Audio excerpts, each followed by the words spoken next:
My name is Amy Carrillo. I'm 41 years old, and my little sister once stole my fiancé right out from under me, with my mother's blessing. People hear that and expect screaming matches, smashed plates, some explosive movie scene. The reality was quieter than that. It was a smile, an engagement banner, and a sentence that still echoes in my head. You're too plain for a man like him, Amy. Someone like me makes sense next to him. But I'm getting ahead of myself. To understand how bad it got, you have to understand where it started. Olivia is 6 years younger than me, and from the moment she could walk, she treated life like a spotlight she was born to stand in. At every family gathering, she floated into the room as if there were cameras rolling, hair perfect, outfit coordinated, lips glossed. I was not that. I was the kid in the corner with a library book and a half-finished sketch, wearing the same jeans I'd had for 3 years. Mom used to laugh and say, "Olivia, you're my little movie star. Amy, you're my little professor." It sounded affectionate, but there was always a line between us that I could feel even as a child. One of us was for show, one of us was for work. By middle school, the gap had turned into a canyon. Olivia had an audience everywhere she went. Boys, girls, teachers, neighbors. She knew exactly how to tilt her head, so her hair fell over one shoulder, how to laugh just a little too loudly, how to complain about her flaws, so people rushed to tell her how perfect she was. Me. I learned where the quietest tables in the cafeteria were. I learned that if I walked fast and kept my head down, people forgot I existed. That suited me fine.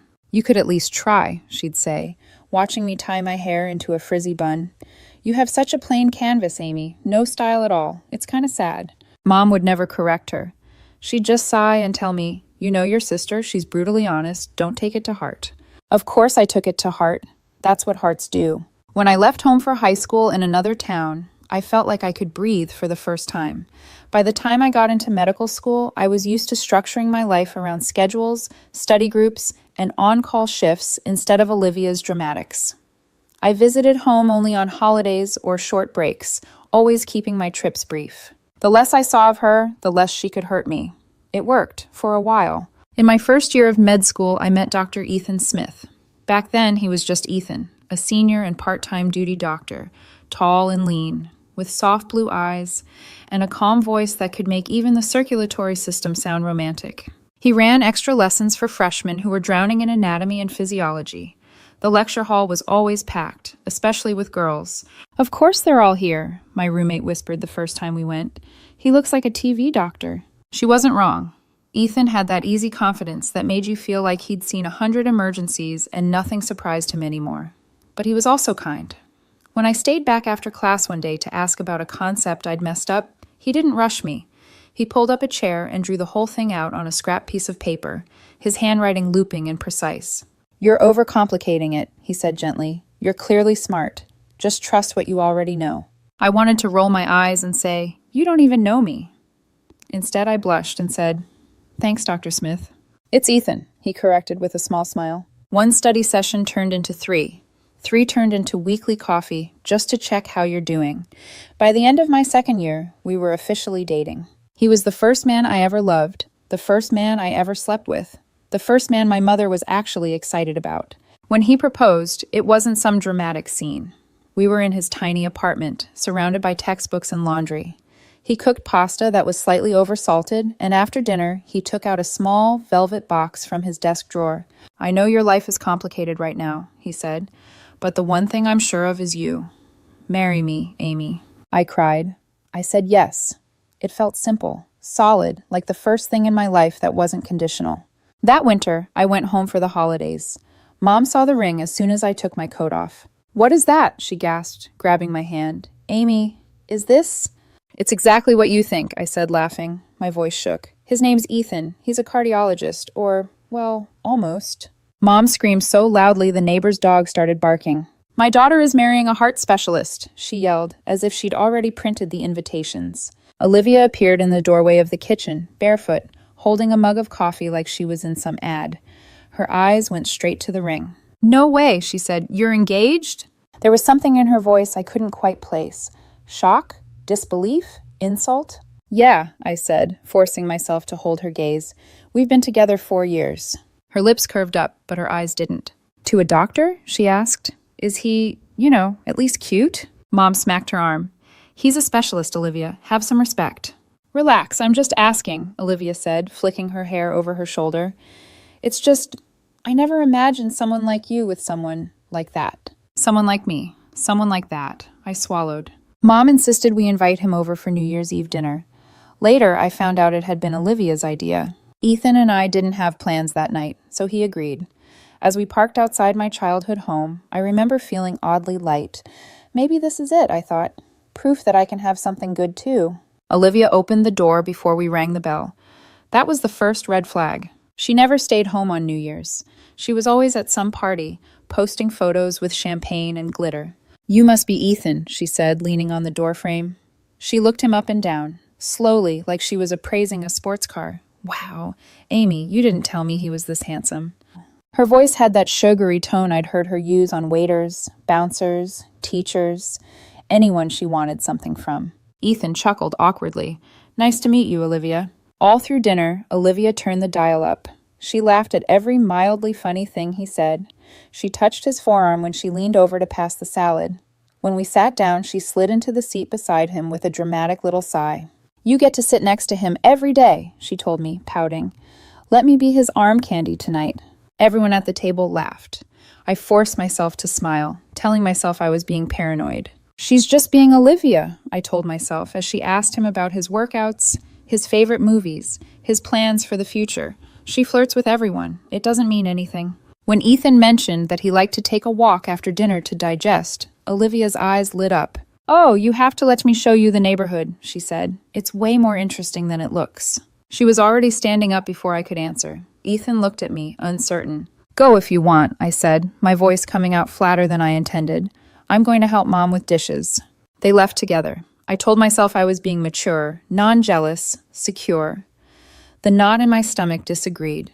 Months later, when Ethan started pulling away, I would replay that night over and over, looking for the exact moment the ground shifted. During my final exams, his texts got shorter.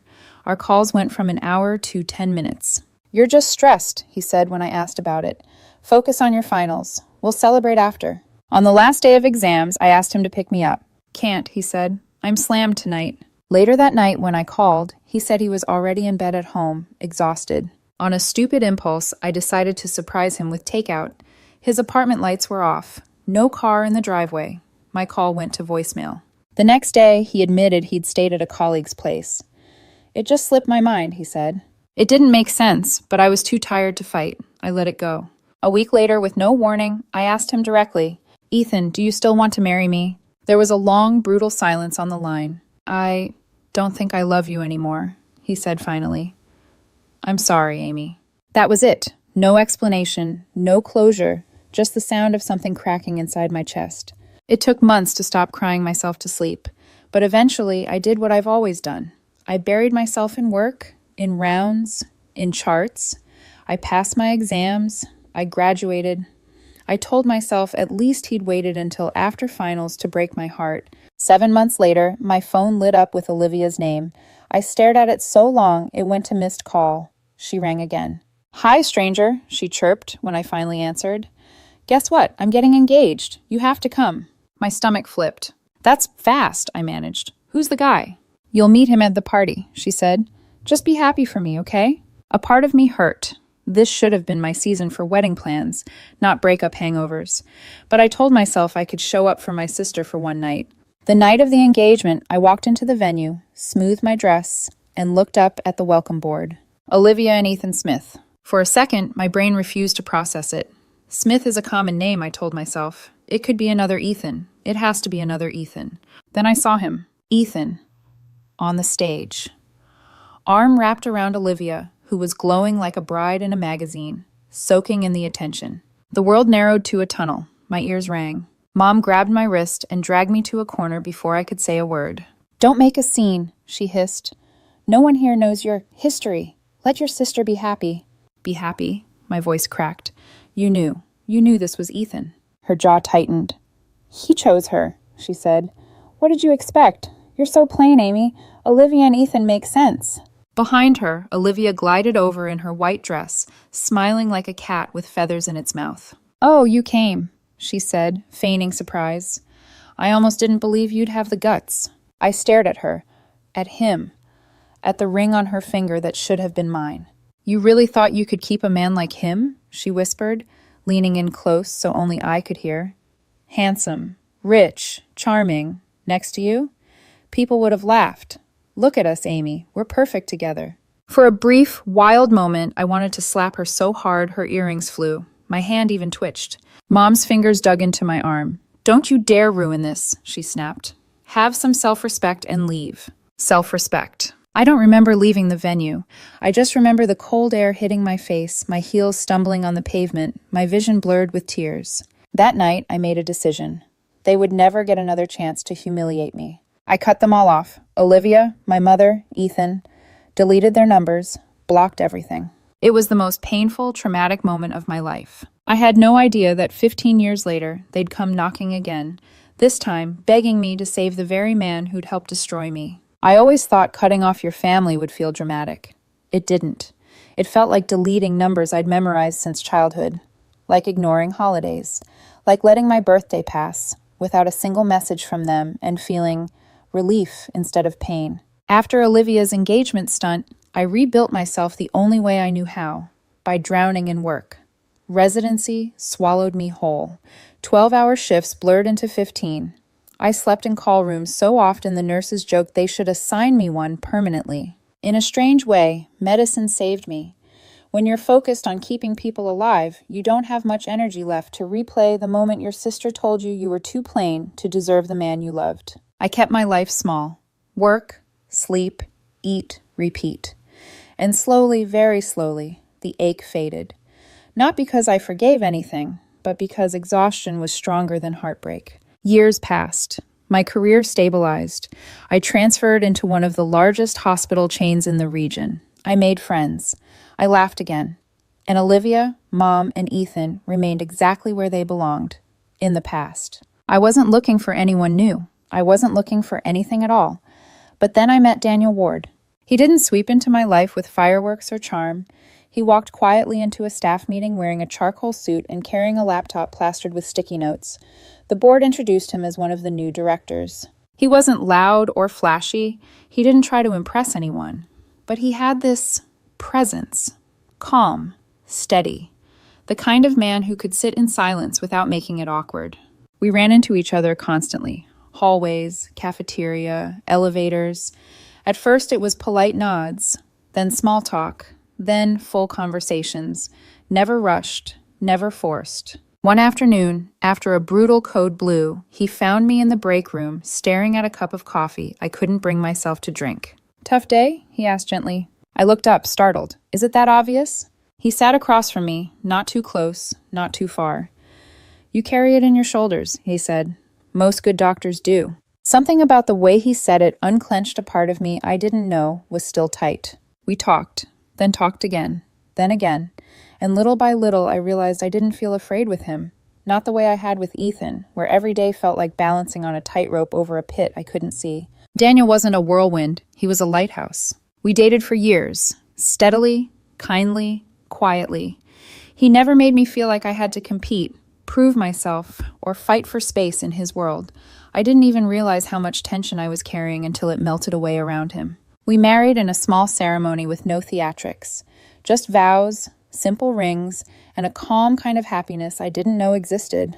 My side of the aisle was empty, and honestly, that felt like peace. We had 2 children, built a home, built a life I protected fiercely from the chaos I came from. For 15 years, not a single call from Olivia or Mom, not a single message, not a birthday, nothing. And I thought it would stay that way forever. Then one morning, I stepped out of a patient consult and saw a missed call from an unknown number. Normally I ignore those, but something, intuition or fate, made me pick up when it rang again. Hello? I answered. There was a pause, a breath, and then, Amy, hi, it's me. I felt everything inside me go still. Olivia, I finally said. Yeah, hi. Her voice was too bright, too fake. How are you? How's life? I heard you have kids. That's amazing. I didn't respond. Olivia rushed on. Listen, I actually need your help. There it was. The real reason. The only reason she would ever call me.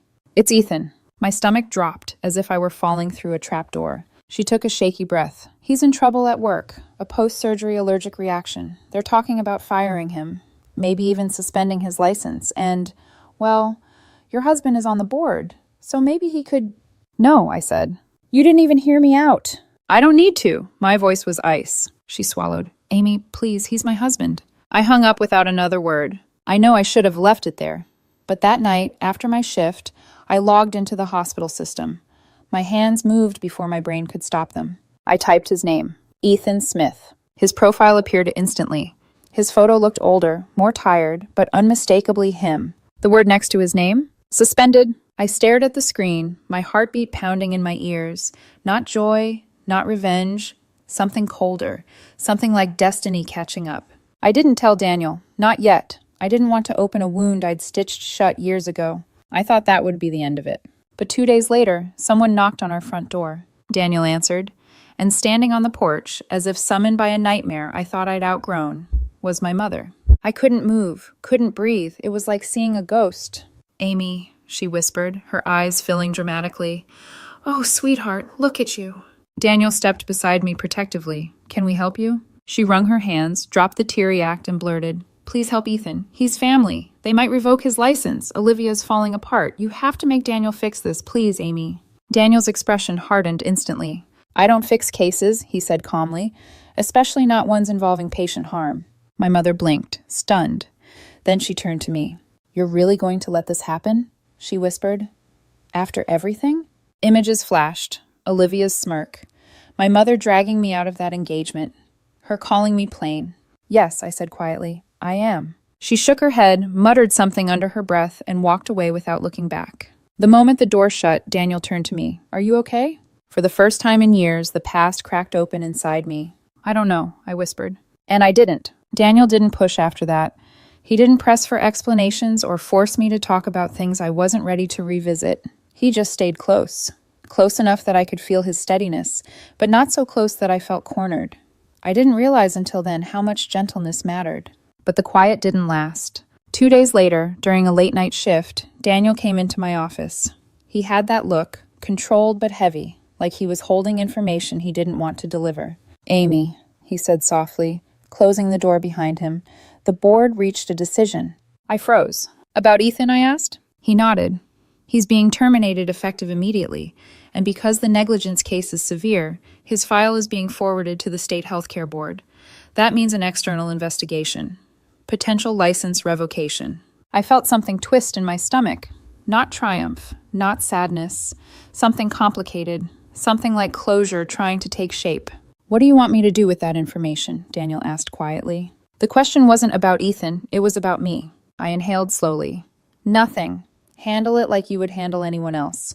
He searched my face for a moment, then nodded and left it at that. I thought the nightmare might finally be over. But I underestimated Olivia and my mother. They couldn't accept consequences, not for themselves, not for Ethan, and certainly not for the man they'd chosen over me. By the weekend, my phone buzzed nonstop, not from calls, but from tags. Dozens of them. I hadn't used Facebook in years, but my old account was still public, and now my notifications were exploding. I logged in. At first, the words didn't register. Then they did. Olivia had posted a long, dramatic rant calling me a jealous, vindictive witch. My mother had commented, agreeing with every word.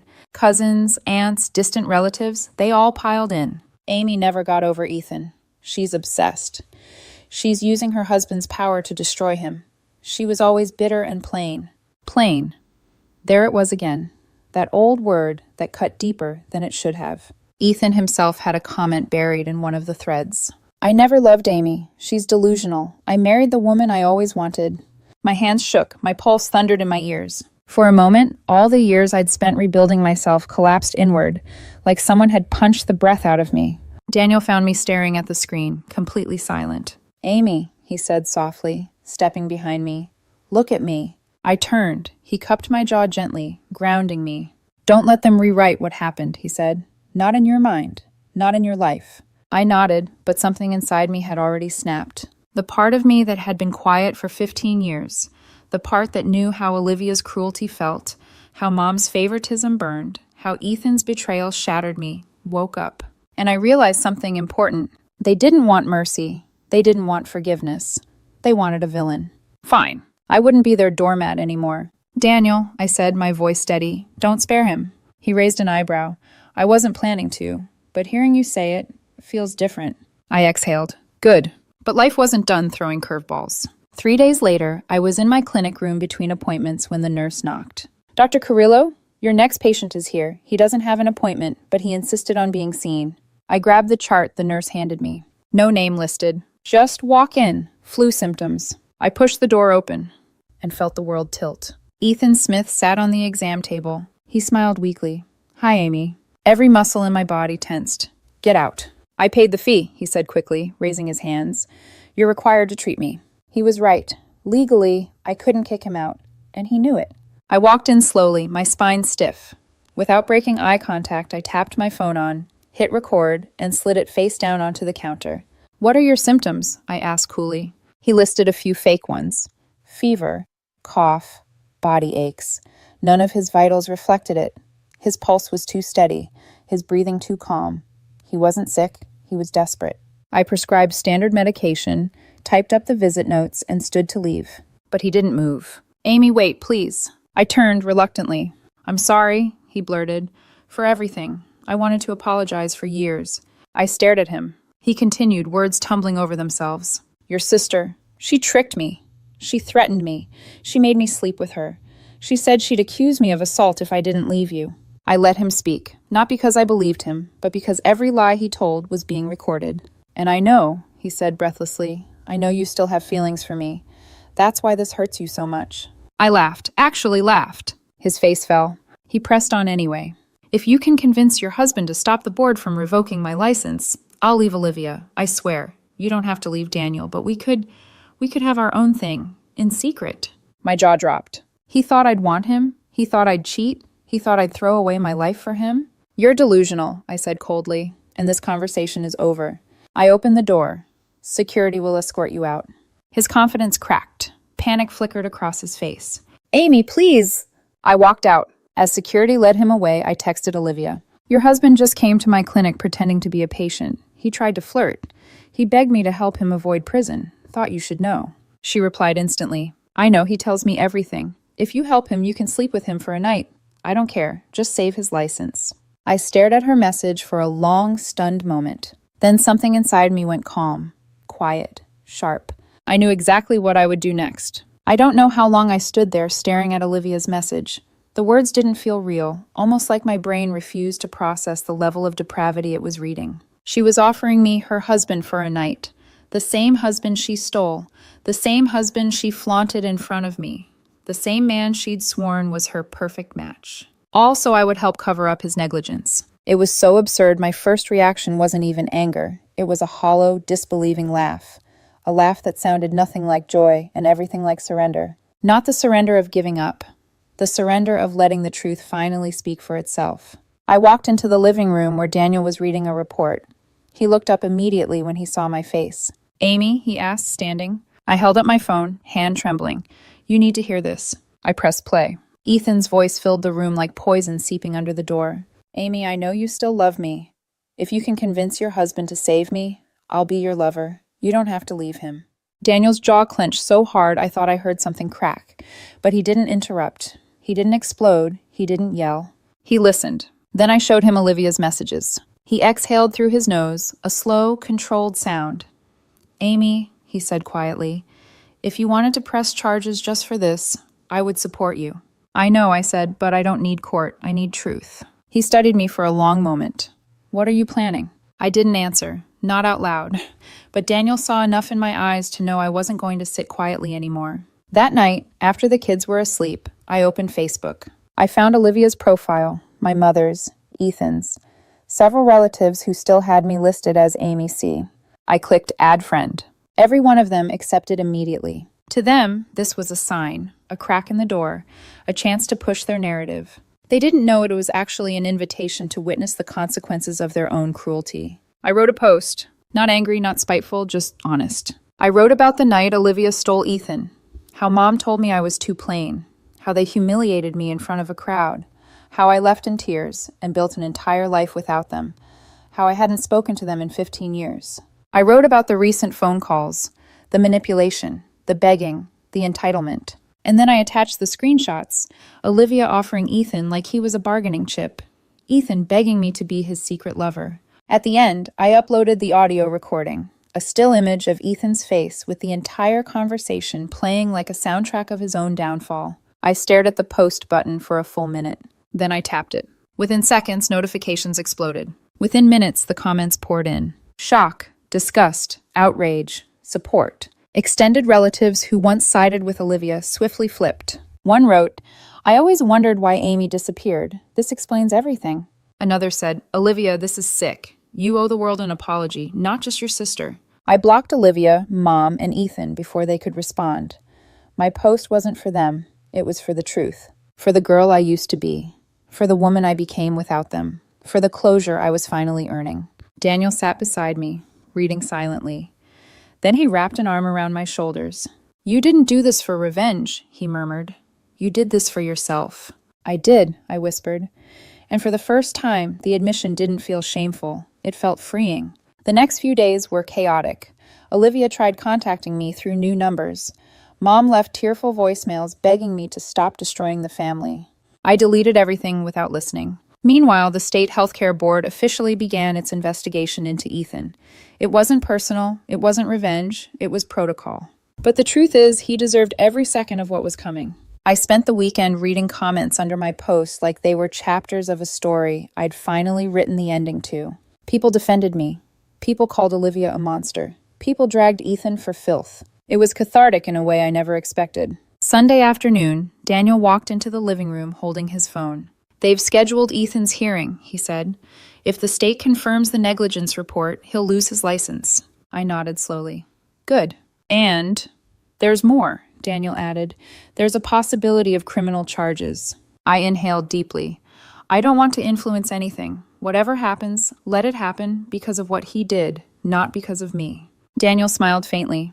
"That's exactly why I love you." I sank onto the couch, letting the weight of everything wash over me. 15 years ago, I was a girl crying on a sidewalk because my mother told me to leave and not embarrass myself. Today, I was a woman with a family, a career, and a life that was mine, built from the ground up, without any of them. Later that week, I logged into Facebook one last time. My post had tens of thousands of views, hundreds of comments, dozens of shares. People I didn't even know were arguing on my behalf, tearing apart Olivia's lies, calling out the cruelty, defending the girl I once was. I closed the app, blocked the last remaining relatives, and felt something inside me finally settle. Not revenge, not victory.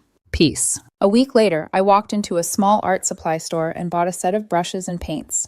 I had no idea what I was doing, no plan, no technique. I just knew I needed color, something gentle, something soft, something that belonged to me. Sometimes healing looks like a courtroom win.